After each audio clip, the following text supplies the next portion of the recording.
we were having some rough times, and Phil was on the phone with his dad, and his dad's like, you know what, Phil, at least you're trying it. And he said, without the bad times, you can't appreciate the good times. Mm-hmm. That really, I think, impacted us to get through it all, considering we were on credit at that point. But Phil said something on that tour that really stuck with me. And until a few years ago, until like a year and a half ago, I didn't entertain it.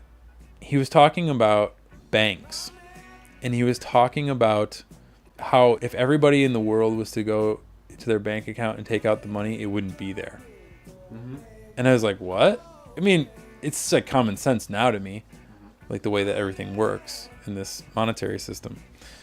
But it blew my mind, and he kind of elaborated into more detail on it, like the Federal Reserve, but not into like the conspiratorial side, just how it all works. And I was like, no way. But then I kind of just brushed it aside, whatever. A little seed planted, we'll just say, in this story. That was also about the time my mom got into organic food, which is kind of a funny coincidence as well, because you talk about all the stuff we talk about on the show. She started getting into organic food because my grandmother, who like I had mentioned, she meant a lot to me. Mm-hmm. She had cancer at the time, and my mom just couldn't understand how somebody who did all her own gardening her whole life and, did buy stuff from the store, but pretty much ate healthy, quote unquote, stuff from the store, how she could have cancer and be dying. So my mom started looking up, organics and getting into all the food aspects of it. Then I got back from tour. I was burnt. I was really burnt. And we wanted to do more tours, but after that tour, I was like, let's just hold off on booking any more tours for now. I started waiting tables again at this restaurant on Riverside Drive, where my first apartment that my family ever lived in was. I had actually worked at this restaurant for a while, but at that time, I would meet a girl named Mandy on that same street at that same restaurant I worked at. Not significant at all. Not significant at all. If you can't hear the sarcasm, guys. But she was younger. She was kind of sassy. And her mom was like the bartender there, and she was the hostess. Mm-hmm. She was like 17 or something, and I was 22. Mm-hmm. So I didn't really entertain anything. I thought she was cute, but I was like, that's like robbing the cradle. No way. She's in high school. We kind of became friends. I think we both knew we liked each other. Actually, I know we liked each other. Yeah, I might as well say that. Obviously, that was my wife, for those of you who are listening now, and I'll get to the rest of that story. Is his wife. Sorry, that is my wife. She used to give me all the good tables. Mm-hmm. I kind of knew she was giving me all the good tables. I embarked after that on a bike tour from Olympia, Washington to San Diego. It was like 1,300 and some miles, riding your bike down the one with Mike Park, the owner of Asian Man Records, and some of the dudes from RX Bandits. Money dream, don't tell me anything. Market fast and free for all. You can never steal our love.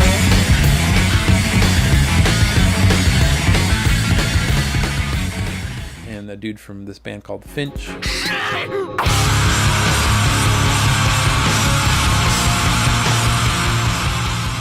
And some of the guys from this band called MU330, and then just a bunch of other dudes. That was one of the coolest things I ever did. I raised money to put a all-ages venue in San Jose, California, which was the 10th largest city in the United States corporation. It didn't have any all-ages venues, so we raised money for that through the Plea for Peace Foundation. And I didn't know any of those people, but I found out about this event, and I'm like, I love riding my bike. I got to do it. So I got to meet some of those people. I won't get into all the stories about that. Well, I get back from that tour, and here's Daniel. This is like the personal side, and now I'm getting into. Mm-hmm. And you don't know about this. It's going to be broadcast to everybody now, and I'm okay with that. But I got back from that bike tour, and I had a girlfriend at the time. We had been dating for like a year and a half or something. I get back, and she got an STD called HPV. And it had manifested itself. And that's all I'll say about it.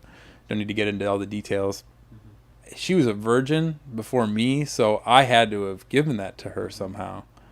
And I like to say I wasn't that promiscuous, but I mean, I was pretty promiscuous. Not like some of the other people I knew, but, there were multiple girls. So it was definitely on me, I would think, unless she cheated while I was gone, right. Which I don't have any way of knowing, but I've always not thought that she did. And I don't think she did, but then I got it. And it did manifest itself. Okay. So this is in like 2006. I was at the time working at this like court reporting place, which is funny because I love all this legal stuff, and I used to clean up transcripts and different stuff with that.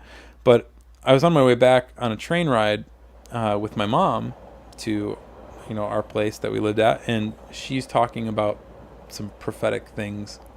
She's talking about the Catholic Church and how Satan is using the Catholic Church, basically hijacking it, and how it's going to become like the one world religion and stuff. And I'm like, that's kind of intriguing. And I always just loved prophecy. So I decided that like made me want to read Revelation. So I read the entire book of Revelation very quickly. It's not a very long book. And I'm reading it and I'm feeling convicted. Because as you know, in Revelation, it talks a lot about sexual immorality. I'm reading Revelations 2:21 through 23, and I'm thinking about the whole HPV thing. This is like speaking to me. So anyway, for what it's worth, so I'm playing shows, I'm doing my thing, I have a girlfriend, whatever, and I hadn't heard really at all from the guys from the Academy Is.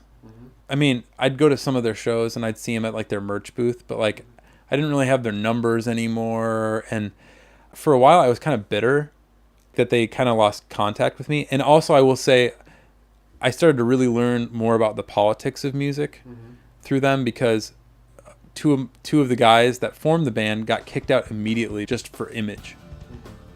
They recorded their album and they kicked them out right off the bat. And they were like really cool dudes. So I'm playing this show at this place called Clearwater Theater, and they basically show up to our show, like out of the blue. But they're friends with another band that we're playing with. And Bill, is like, dude, that first song that you played was so awesome, like after our set. Is that song? If you take both hands off the wheel and let the van side you directly into a coma, you'll be doing us the sweetest favor. That song is called Leaving Through the Windshield, and I wrote it about them. But it was like blast them, wasn't it really? Yeah, it was like a mean song. And to this day, they don't even know that I wrote it about them. You guys are listening. If you guys are listening, I'm sorry for writing a mean song about you guys, but I felt ditched. Anyway, he takes me out to Denny's with my girlfriend at the time, and he's like, you guys are really good. Your voice has gotten so much, you're always good, but it's gotten even better, and we're going to keep in touch. Take my number, blah, blah, blah.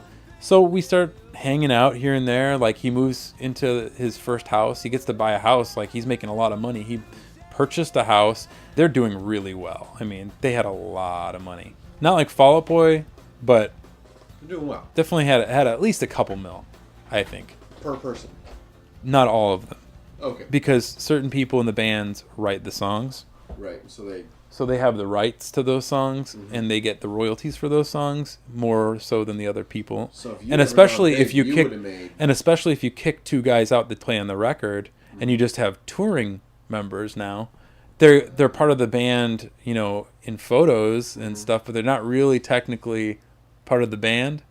That's how this kind of works. This whole thing too, by the way, it's a crazy political thing, the music thing. So the touring guys getting paid more for the showing up, their face, but they have no rights to anything. Right. Yeah, they're not making anything off the actual compositions if they didn't play on it or help compose it. And even if they help compose it, it's debatable, but it's really on the person who originally came up with the tune and all that. So you would have been raking it in had you ever. Not really, dude, because things were changing so much. CDs were like plummeting at the time. Like, you have iTunes and iPods and all that stuff and digital downloads. And in some ways it was good. In some ways it was bad. Bill invites us to like his housewarming party, and he's playing me demos from their new album that they're making. And he's like, I remember him saying like, dude, I'll hook you up.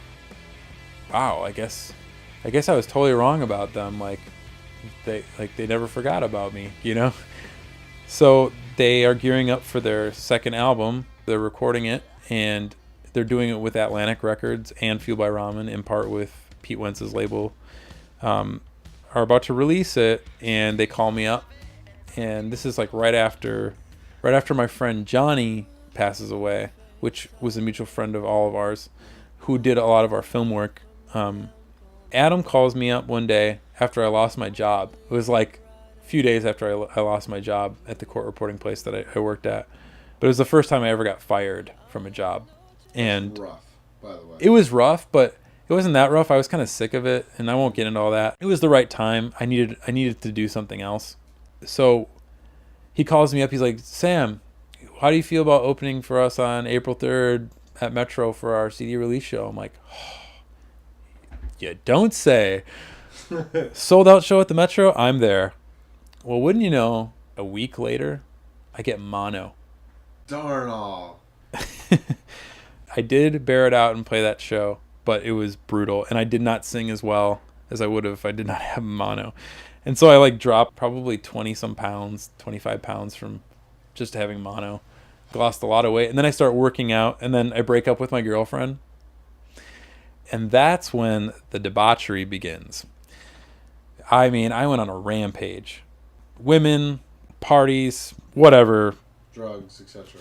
That's when I was gearing up to, release Dorm Life's second album and like really take it seriously and go on tour again. But it was bad.